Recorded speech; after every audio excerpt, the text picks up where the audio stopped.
මොකද දැන් ලබන පේනවනේ. හරි.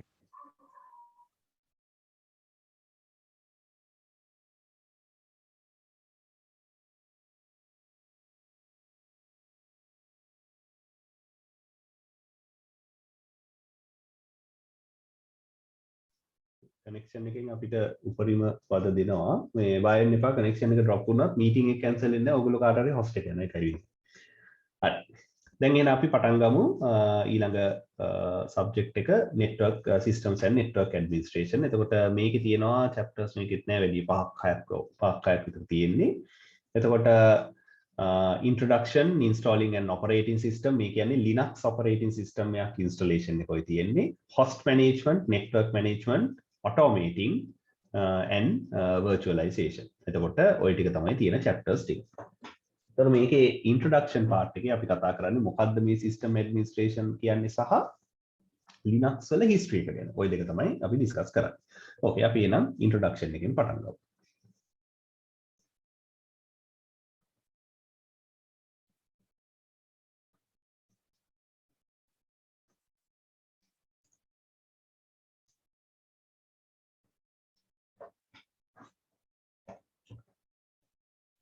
Okay. Essential duties of the system administrator කියන්නේ ඔයගොල්ලෝ network or system administrator කෙනෙක් විදිහට job එකක් කරන්න යනවා නම් ඒකේ තියෙන duties. එතකොට ඇත්තටම system administration යට තියෙන එකක් තමයි network administrator කියන්නේ. හරිද? එතකොට ওই දෙක සමාන පද නෙමෙයි. network administrator කියන්නේ subset එක. ඒකේ superset එක තමයි system administrator. එතකොට system administrator අදාළ ආයතනයේ මේ computer system එක ඔක්කොම බලන්න ඕන. hardware software හැම පැත්තක්ම. දැන් network administrator උගක් වෙලාවට බලන්න network එක up and running ද කියන එකනේ. නමුත් system administrator එතනින් එහාට ගිහිල්ලා machine එකක hardware software and entire system එක ගැන එයා වග කියන්න ඕන. එතකොට මේ තියෙන්නේ system administrator කෙනෙක්ගේ සාමාන්‍ය duties ටික. එතකොට installation, configuration, integration, maintenance, performance management, data management, security management, failure analysis and recovery, user support ඔය ඔක්කොමයි තියෙනවා system administrator. Okay. එතකොට system administrator කෙනෙකුට technical skills අනිවාර්යෙන් හොඳටම තියෙන්න ඕන. නැත්නම් යාට වැඩේ කරගන්න බෑනේ. people and communication skills තියෙන්න ඕන. මොකද මිනිස්සු computer පාවිච්චි කරන මිනිස්සු ඔක්කොම මේ computer ගැන හොඳටම දන්න අය නෙමෙයි. ඒක නිසා ඒගොල්ලෝ ප්‍රශ්නයක් අහුවම ඒගොල්ලන්ට ගැටලුවක් ආවම තරහ ගන්න නැතුව වැඩේ කරන්න පුළුවන් වෙන්න ඕන.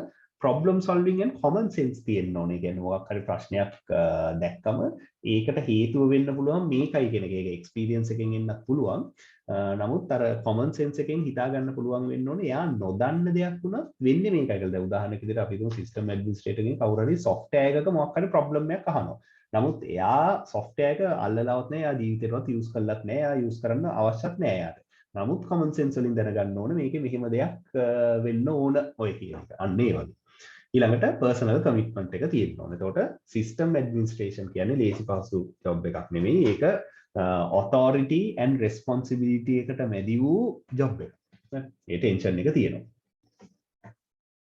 එතකොට කවුද system administrator කියන්නේ? anyone who manages a computer not solely for their own use. ඒ කියන්නේ ආයතනයක computer system එක manage කරන පුද්ගලයෙක්. එතකොට එයාගේ goals මොනවාද?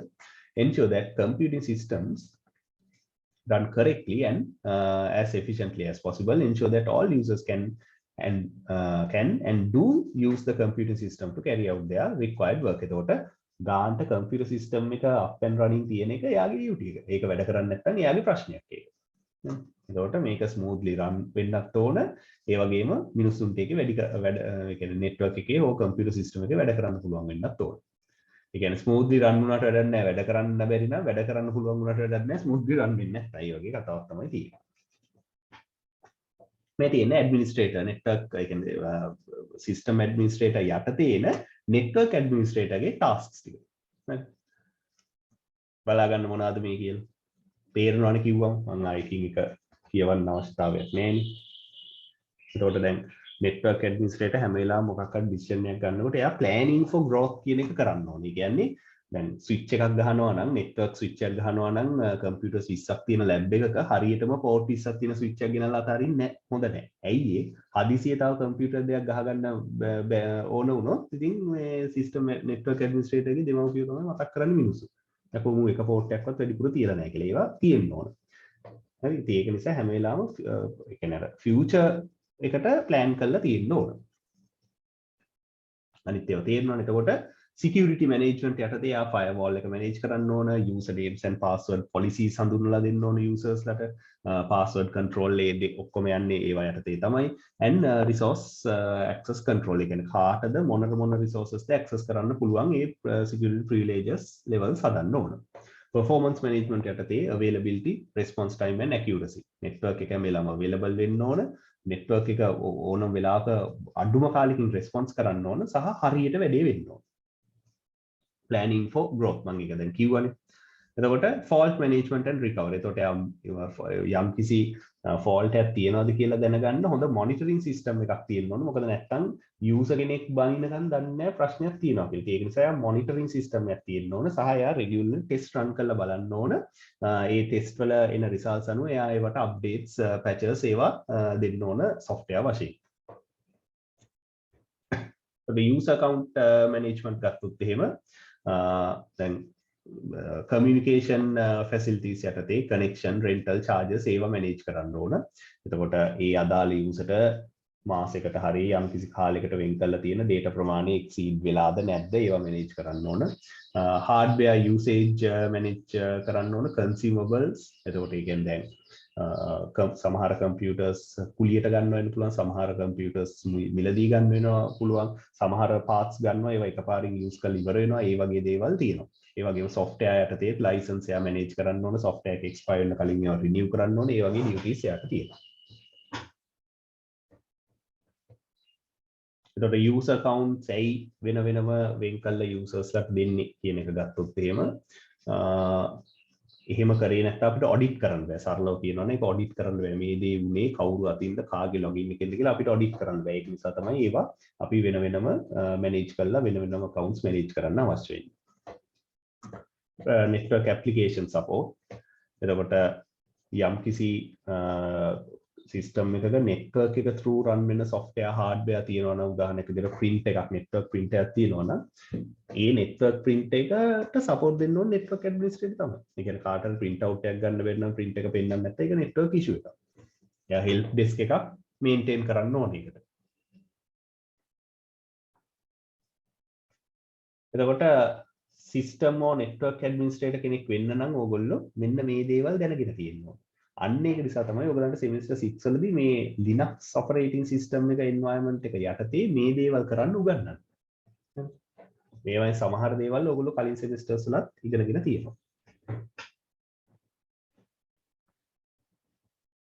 මෙන්න network administrator කෙනෙක්ගේ goals වෙන්න ඕන මේවා.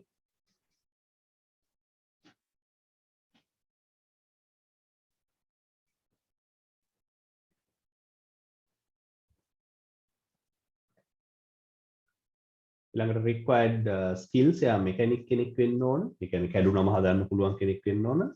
sociologist කෙනෙක් වෙන්න ඕන. ඒ කියන්නේ මිනිස් එක එක විදිහයි ඒ හැම එකම වැඩ කරන්න පුළුවන් වෙන්න ඕන. සහ research කරලා යාගේ දැනුම වැඩි කරගෙන තියෙන්න ඕන. අලුතෙන් මොකක් හරි දෙයක් වෙච්ච ගම ඕක මේක හින්දායි වෙන්නේ. දැන් උදාහරණයක් විදිහට අපි හිතමු user කෙනෙක් කියලා කියනවා මේ බලන්න මේ මගේ මේ online account එකට log වෙන්න බෑ බලන්න මොනවද ඔයගලගේ network කියලා වයින්නවා. නමුත් ප්‍රශ්නේ තියෙන්නේ ඇත්තටම ඔය ඔන්ලයින් සර්වර් එකට මේ ත්‍රස්තවාදී ප්‍රහාරයක් එල්ල වෙලා වෙන්න පුළුවන් ලෝකෙ වෙන රටක. ඉතින් එතකොට ඒකට මේ විදිහට බැලලා වැඩක් නැහැ නේ. මේ විදිහ අප් ටු ඩේට් ඉන්න ඕනේ. ටක් ගාලා කියන්න ඕනේ නෑ. ඔක මගේ ප්‍රශ්නය නෙවෙයි. මෙන්න මේ පැත්තේ ප්‍රශ්නයක්. ඒවා ටක් ගාලා හොයලා එයා දැනගන්න ඕනේ. Okay. Challenges of network administration. Systems or network administration is more than just installing computers or networks. It is about planning and designing an efficient community of computers that allow users to get their jobs done. What are challenges of administration? බලාගන්න මම මේකකින් කියවන්න යන්නේ. දැන් මේ fire ෆයිටින් කියන්නේ ගින්නක් ඇති වුණාම නිවන එකම නෙමෙයි. ඒකත් අයිති. නමුත් මේ ෆයර් ෆයිටින් කියන්නේ මොකක් හරි ඩිසාස්ටර් එකක් ඇති වුණාම තියෙන ඩිසාස්ටර් රිකවරි ප්ලෑන්. ඒ කියන්නේ මොකක් හරි ඩිසාස්ටර් එකක් වෙලා කාගේ හරි ඩේටා ටික නැති වුණාම අයියෝ නැති වුණාද දැන් මොකද කරන්න කියලා බෑ. එයා ගාව තියෙන බෑකප් එකක්. සහ ඒ බෑකප් එක ටක් ගාලා රීස්ටෝර් කරන්න පුළුවන් වෙන්නත් ඕනේ. බෑකප් එක රීස්ටෝර් කරන්න දවස් 10ක් විතර යනවා ඒත් වැඩක් නෑ. එතකොට preventive maintenance මොනවාද preventive maintenance කියන්නේ දෙයක් වෙන්න කලින් නොවන ලෙස වග බලා ගැනීම. ඒ කියන්නේ උදාහරණයක් විදිහට කම්පියුටරේට වෛරස් ගාඩ් එකක් දැමීම ඊළඟට මාස 6කට වතාවක්වත් ඕව සුද්ධ කිරීම. මොකද එහෙම හරියට මේන්ටේන් කරේ නැත්නම් කම්පියුටර් බ්‍රේක් ඩවුන් වෙන්න තියෙන ඉඩකඩ වැඩි. හරියට මැනේජ් කරේ නැත්නම් කම්පියුටර්. ඉතින් ඒක නිසා මේ preventive management එක කරන්න ඕනේ.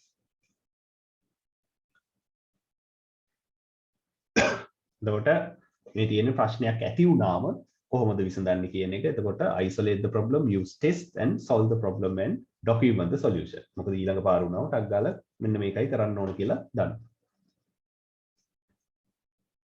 මේ තියෙන්නේ preventive maintenance techniques. ඔබ දෙයක් වෙන්න කලින් තමන් ඒක නොවන ලෙස වග බලා ගැනීම. ඒවට තමන් හරියට මොනිටර් කරගෙන ඉන්න ඕන. මොකක් හරි hard disk එකක් එන්න slow down වෙනවා නම් ටක් ගාලා තමන් දැනගන්න ඕනේ මේ කොයි වෙලාවක හරි මේ hard disk යනවා. දැන් අපි backup එකක් කරන් මේක අලුත් hard disk එකට යන්න ඕන කියලා. ඒවට ටෙස්ට් කරන්න ඕන. benchmarking කරන්න ඕනේ ඒවට. benchmark එකක් කියන්නේ ටෙස්ට් එකක් run කරලා බලනවා කොයිතරම් හොඳට ටෙස්ට් එක වැඩ කරනවද කියලා.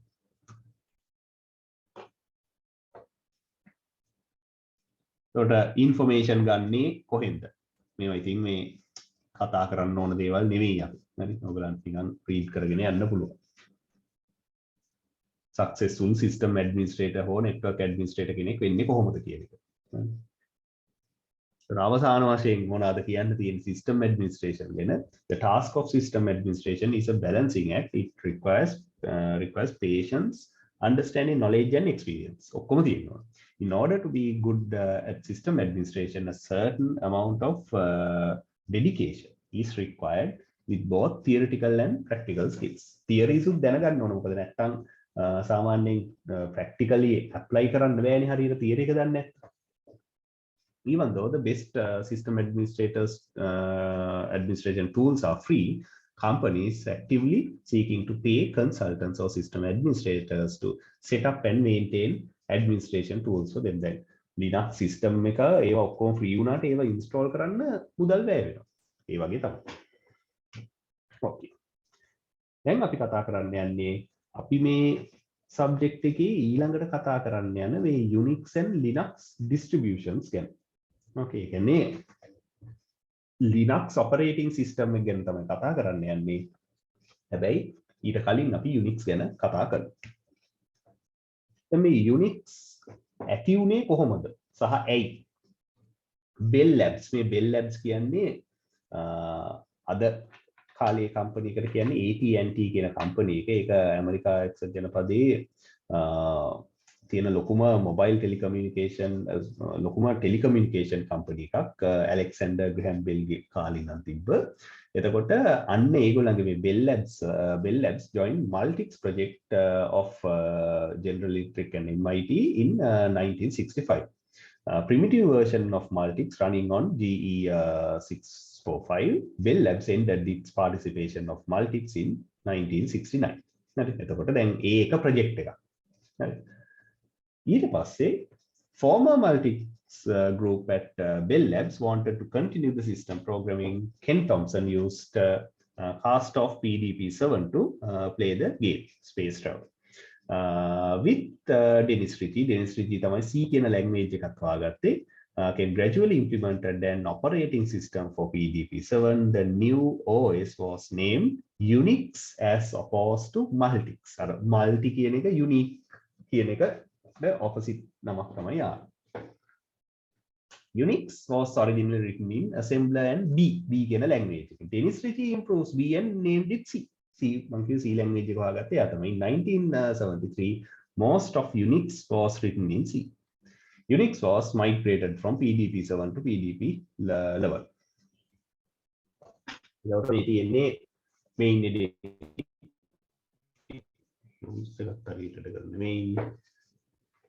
එතකොට මේ ඩෙනිස් රිචීට අවෝඩ් එකක් හම්බෙලා තියෙනවා ක්ලින්ටන් ගෙන් ප්‍රෙසිඩන්ට් ක්ලින්ටන් ගෙන්. එයා මරණ මම හිතන්නේ 2010 විතර මැරුණේ.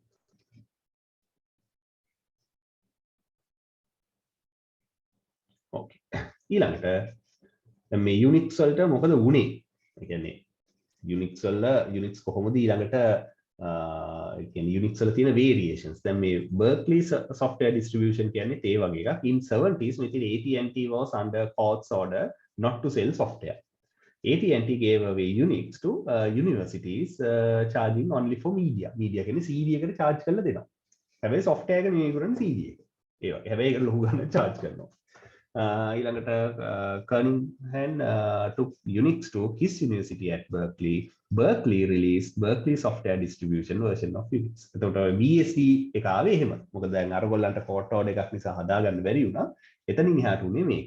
BSD2 went through many releases until 4.4. These two become accepted in the commercial world. So two competing versions reigned, namely System V and BSD1.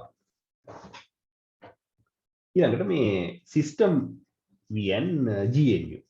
In 1984, AT&T was devastated and was allowed to sell Unix. ඔන්න ඒගොල්ලන්ට හම්බුණා Unix sell කරන්න අවස්ථාව. AT&T developed more versions until it released a commercial version called System 3, and this was followed by System 5 and System V release 4. Unix became commercial source code restricted. Unix කියන්නේ free and open source නෙවෙයි. Linux තමයි free and open source. මෙතින් Richard M. Stallman left MIT AI labs to found GNU not Unix. කියන එක තමයි මේ GNU කියන project under Free Software Foundation. The goal of GNU was to create free Unix-like operating system. GNU defined the word free as a free speech, not in free as in free beer. GNU distributed its software under the GPL, General Public License. GPL mandated changes to GPL programs also to be under GPL. In 1990, the GNU system was almost complete. GNU heard the kernel of the GNU system was not ready. So the Unix එක ගැන ගත්තොත් එහෙම most of the Unix versions were based on BSD or System V. IEEE developed a standard to enable various flavors to Unix to Internet-work.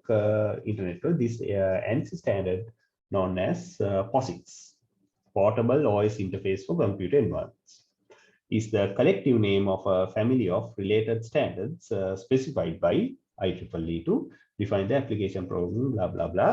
බලාගන්න කොන්න Unix කියන කතන්දරය. එතකොට Linux කියන්නේ මොකක්ද?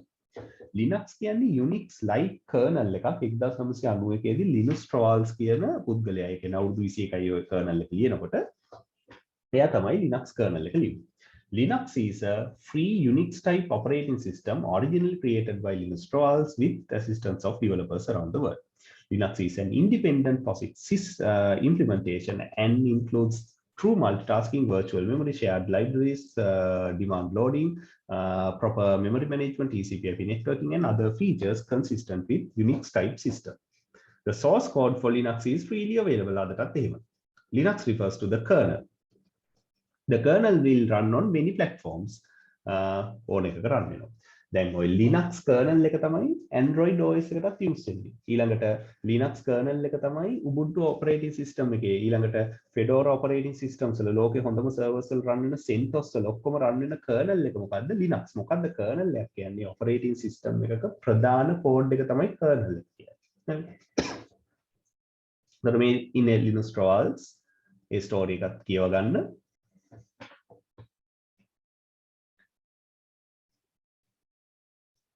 එතකොට මේ තියෙන මේ ඔක්කොම ගති ලක්ෂණ තියෙන OS එකක් තමයි Linux කියන්නේ. හරිද? ඒක ඇත්තටම OS එක නෙමෙයි, Linux කියන්නේ kernel එක. මේ තියෙන්නේ. එතකොට දැන් kernel එක කියන්නේ කෙලින්ම hardware එක වැඩ කරන එක. ඒ kernel එකට utility එක සහ shell එකතු වුණාම තමයි distribution එකක් එන්නේ. මොකද්ද මේ shell එක කියන්නේ user interface එක. එතකොට Ubuntu කියන්නේ Linux kernel එක use කරලා පාවිච්චි කරන distribution එකක්. CentOS කියන්නේ Linux kernel එක පාවිච්චි කරලා මේ build වලට ආපු තවත් operating system distribution එක. Android කියන්නේත් එහෙමයි. ඒකට Linux kernel එක ඒක freely available. හැබැයි Microsoft ලගේ DOS kernel එක මේ Windows kernel එක එහෙම freely available නෑ. මේ තියෙන්නේ Linux distributions නේ. දැන් අපිට පාවිච්චි කරන්න තියෙන්නේ මේකේ CentOS. CentOS කියන්නේ Community Enterprise OS. මෙතන මේ මොකද්ද Ubuntu ගන්නන්නේ නැහැ. නමුත් Ubuntu කියන්නේත් දැන් Linux kernel එක යටතේ බහුලවම use වෙන operating system එකක්.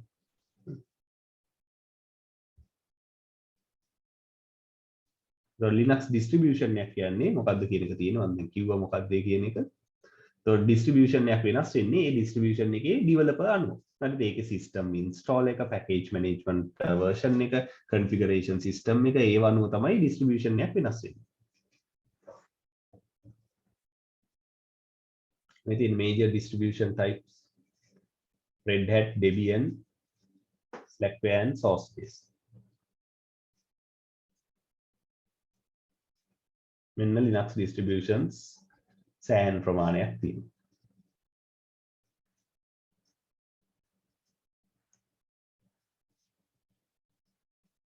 මේ තියෙන්නේ Linux kernels මේ වෙනකොට මම හිතන්නේ Linux kernels විල තියෙනවා 4 දක්වා වගේ 3.4 දක්වා වගේ විල තියෙනවා Linux kernels. කලි Linux කියන්නේ එතකොට වෙනම ඒකත් නෑ ඒ තව distribution එකක්. ඒ තවත් distribution එක same kernel. හරි. ඒක අපි බලමු Linux kernel version එක ගැන. දැන් ඔයගලන් ප්‍රශ්න තියෙනවා දැන් අහන්න.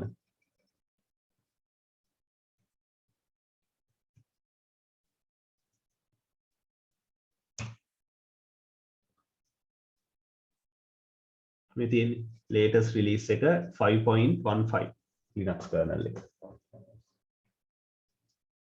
ඔය kernel එක පාවිච්චි කරලා operating system සෑහෙන ප්‍රමාණයක් හදනවා.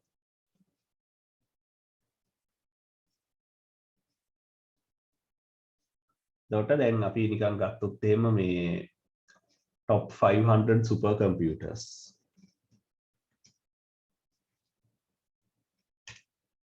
list එකක් තියෙනවා මොකද Wikipedia එකේ තියෙනවා.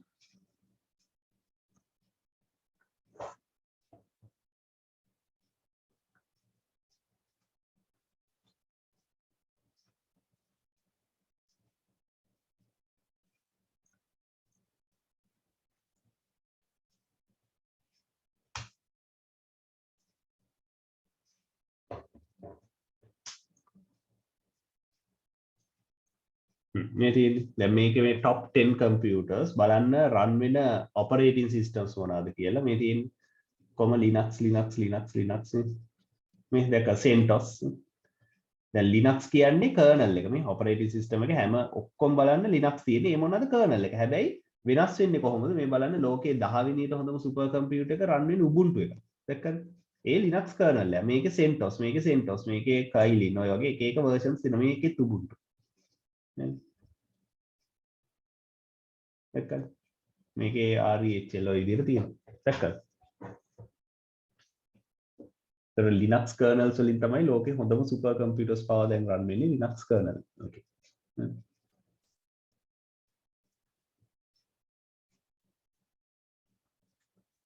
දැන් Windows kernel එක බලන්න කැමතිද ඔයගලන්ට? Windows kernel එක තියෙන්නේ C වල, Windows වල, System 32 වල තියෙනවා ෆයිල් එකක් NTOS KRNL කියලා. මේ තියෙන මෙන්න මේක තමයි Windows kernel එක. මෙගාබයිට් 10යි. right click කරලා properties ගියොත් එහෙම මේකේ details වල බලන්න මේ NT kernel and system මේක තමයි Windows NT kernel එක. ඒ වගේ Linux kernel එකත් මෙගාබයිට් 10ක් විතර තියෙන පොඩි kernel එකක්. හරි. kernels එහෙම පත size නෑ. දැන් මේ Windows 10 ගත්තොත් OS එක distribution එක gigabyte 4ක් විතර එනවනේ. ඒ තියෙන්නේ utilities and shell එක එකතු වුණාම. හැබැයි kernel itself megabyte 10යි. Linux kernel එකත් එහෙමම තමයි. same kernel තමයි අපේ OS එක මේ phone එකේ OS එකේ. එතකොට දැන් virtual machine එකක් හදලා වෙන OS එකක් දාද්දිත් එහෙමද? ඔව්. මේ virtual machine එකක් හැදුවම අපේ software එක අදාළ virtual machine software එක run වෙන්නේ අපේ Windows හරි මොකක් හරි උඩ. ඒක ඇතුලේ අර kernel එක තියෙනවා. එතකොට kernel size එක එහෙමම තමයි. ඒක වෙනසක් නෑ.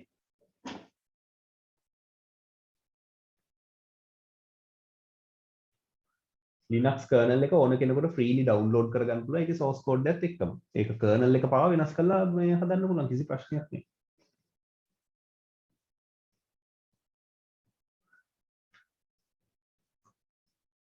ඕකේ දැන් මොනවාද up to this point අහන්න තියෙන ප්‍රශ්න Linux and මේ කියව ගන්න මේ ටික වැඩි විස්තර කියව ගන්න මම ඔක්කොම මේ ක්ලාස් එකේ මේම කියවන්නේ නැහැ. ඒක නිකන් බෝරින් වෙනවා එතකොට. මොකද්ද මේ සබ්ජෙක්ට් එක එතකොට මේ ප්‍රැක්ටිකල් මොකුත් තියෙනවද? ඊළඟට මේවකින් නම් තනිකර ප්‍රැක්ටිකල් තමයි තියෙන්නේ. ඒක ඇස වෙන OS එකෙන් දාගන්න ඕනේ ඒ වගේ. ඇත්තම් CentOS දාගන්න ඕනේ. මගේ CentOS installation එක ඔක්කොම ඒවා තියෙන second chapter එකේ. දැන් ඊළඟට මේ තව පොඩි බයිලා ටිකක් තියෙනවා මේ ethics ගැන. හරි ඒක මම මේ class එකේ කරන්නේ මම ඔන්න recording එකකින් එවන්නම්. මේ ethics ටික තියෙනවා. ඊළඟට අර manual pages කොහොමද ගන්න ඒක ඇත්තටම අපිට practically බලන්න ඉන්නේ OS එක දැම්මයින් පස්සේ. ඉතින් මම ඒක තියෙනවා. ඊළඟට second chapter එකේ තමයි අපිට OS installation එක තියෙන්නේ. එතනදී OS එක install කරන්න පුළුවන් ඔයගලන්ට methods දෙකකට. ඒ තමයි කෙලින්ම ඔයගලන්ගේ hard disk එකට normally OS එක දාන විදිහට දාන්න පුළුවන්. මම ඒ විදිහටත් පෙන්නනවා. සහ virtual machine එකකින් දාන විදිහත් පෙන්නනවා. හැබැයි ඉතින් හුඟ දෙනෙක් ඕක කරන්නේ virtual machine එකෙන් දාන එක තමයි. මොකද තමන් වැඩ කරන machine එක නම් තියෙන්නේ ඕකට Linux උත් දාගත්තම ඔක ටිකක් කරදරයි. ඒකයි. ඒකට හැබැයි RAM එක යොස් වෙන වැඩි නේද? ඔව් ඒ වුණාට ඒක ලොකු issue එකක් නෑ. අපේ educational purpose වලට ඒ virtual machine එක through කරන එක ඇති. ඒ කියන්නේ virtual box එකකින් නේද? virtual box එකකින් ඔව්. දැන් ඒකෙදි සමහර දේවල් තියෙනවා අපිට ඔය මේ DHCP servers ඊළඟට මේ මොනවාද DNS servers ඒවා දාලා අර practically ඇත්තටම machine දාලා check කරන්න බෑ. නමුත් ඒක ප්‍රශ්නේ තියෙන්නේ ඕක ඉතින් මේ අපි normally machine එකට දැම්මත් ඒත් අපි ඇත්තටම ඕක practically කරන්න යන්නේ නැහැ. ඒකේ theory parts ටික කතා කරමු. මොකද එහෙම practically කරා කියලා තේරුමක් නැහැ. ඇත්තටම ඒක ඉගෙන ගන්න කෙනෙකුට ඇරෙන්න. මේ කියන්නේ system administration යන කෙනෙකුට ඇරෙන්න. ඉතින් ඒක නිසා virtual machine එකක් හොඳටම ඇති. අපිට ඒවා බලන්න පුළුවන්. මොකද virtual machine එකෙත් අපිට DNS servers DHCP servers දාන්න පුළුවන්. අර දැන් මට practically වැඩ කරන්නේ කොහොමද කියන එක බලන්න බැරි ප්‍රශ්නයක් විතරයි තියෙන්නේ. නමුත් දාන්න පුළුවන්. ඒ ඇරෙන අනිත් ඒවා ඔක්කොම virtual machine එකේ කරන්න පුළුවන් ඒක.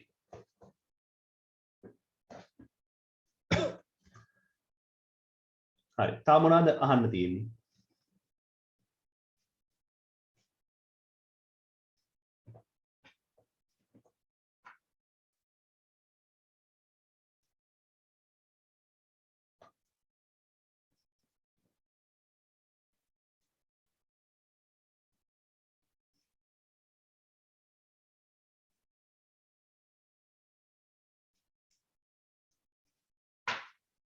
නෝට් නෑ වගේ නේ අහන්න. හරි ඕකේ. හරි දැන් මට කියන්න ලබන සුමානේ ඔයගොල්ලෝ එනවද කියලා? සර් එන්න තමයි මේ කියන්නේ ෆිසිකල් ක්ලාස්. ඔව් ෆිසිකල්. සර් ඒතර උදේ ඉඳන් තියෙන්නේ? ඔව් උදේ ඉඳන් තියමු නේ අපි ඉතින්. හවස් වරුවේ තියෙනවට වැඩිය උදේ ඉඳන් තියමු. හරි එතකොට ඔය දෙන්න ප්‍රශ්න නැහැ නේ එන්න පුළුවන් නේ? නෑ. ඔව් මාළකත් එන්නම් කියලා. එයා අර මාළකයත් එන්න කිව්ව පළවෙනි දින නේද? හරි එහෙනම් අපි ලබන සුමානේ ෆිසිකල් තියනවා කියන එක එමු. ඕගොල්ලෝ මට සිකුරාදට පොඩ්ඩක් කන්ෆර්ම් කරන්න එන අය. හරි? හරි. හරි සර්. මේක ස්ලයිඩ් එක සර් දානවද අද? මම දාන්න ඒ ටික. හරි. ස්ලයිඩ්ස්. හරි. ඕකේ එහෙනම්.